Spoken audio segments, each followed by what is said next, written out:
The winter was brutal that year. In the remote village of Grenle's Hollow, snow fell like ash from a dying sky.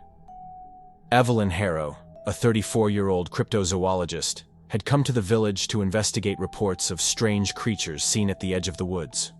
The locals were tight-lipped, afraid, and most damning of all, superstitious. They spoke of the knocking ones, pale figures who stood at your door, unmoving. Never spoke. Never broke the line between porch and home. But if you let them in, you never came back out. They say they only knock when it snows. Evelyn scoffed at the idea. Until one night, around 2:13 a.m., her cabin door knocked. Once, twice, 3 times. But when she looked through the peephole, no one was there. The next day, Evelyn questioned the villagers again. One old man, Father Wren, pulled her aside and warned, "You'll be tempted to let them in. They'll make you hear things, loved ones, memories, but they are not your thoughts. They are theirs." He showed her his arm. A burned sigil, an ancient rune that keeps them out. That night, Evelyn stayed awake with a recorder running. At 2:13 a.m. again, the knocking returned, louder this time. And this time, a voice followed. "Eve, it's me, Dad. I'm cold. Please, let me in." Her father had died in a car accident 12 years ago. The knocking didn't stop for hours. Evelyn lasted 3 nights. The voices grew more personal, more manipulative. Her ex-lover, her childhood pet, her own voice, pleading from outside. On the 4th night, she snapped. She opened the door. Nothing stood there, only fresh snow on the porch. But when she turned around, her reflection didn't follow. A second Evelyn now stood inside the cabin, pale, smiling, wrong. She lunged. Evelyn ran into the woods barefoot in the snow. Behind her, the cabin light flicked off, and then the knocking began again, on every door in the village. Villagers began disappearing, doors smashed in, houses empty. But each time, only one thing remained. Blood-stained messages scrawled across walls. "You let them in." Evelyn, now half-starved and paranoid, discovers Father Wren's body. His eyes plucked out, his mouth sewn shut. Next to him, a journal. They feed on memory. They mimic love. Never speak to them. Never open the door. Never let them in. But the village was no longer the same. Everyone left was a copy. Everyone. But Evelyn. Or so she thought. Evelyn prepares her final message, carving it into the stone near the forest edge. "If you're reading this, don't trust them. They look like us. Sound like us. You'll feel like you're letting in something you love." Then she hears her own voice behind her. "There you are. Come home." When she turns, she sees herself, smiling warmly. Evelyn drops the knife, smiles back, and walks toward her. Evelyn followed her double through the forest. The snow had stopped falling. The silence was unnatural. No birds, no crunching footsteps. Even the wind held its breath. They walked until the trees gave way to the hollow, a pit in the earth, wide as a church, ringed with stone pillars carved in languages not meant for tongues. Around the pit were others, people Evelyn remembered from her life.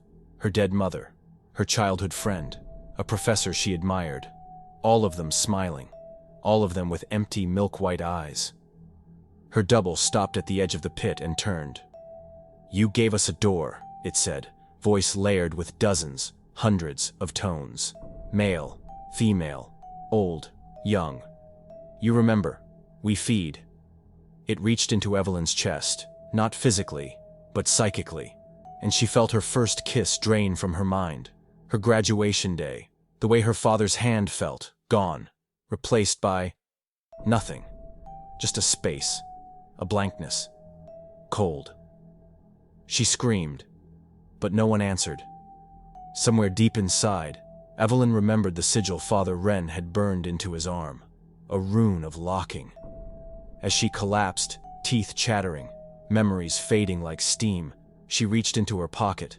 Still there, still with her, the priest's journal.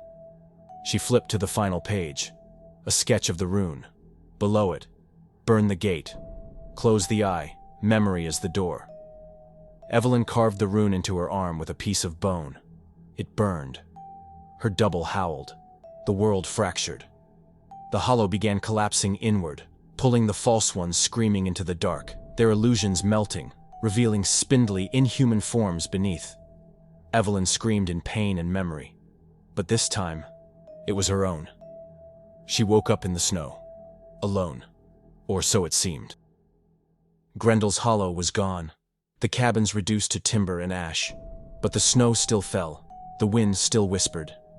She returned to the site of her cabin. Only blackened earth remained.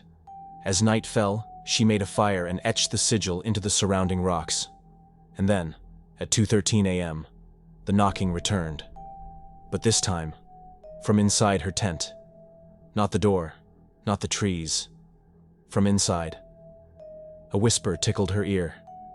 You remembered us, so we remembered you. Authorities found no trace of Evelyn Harrow.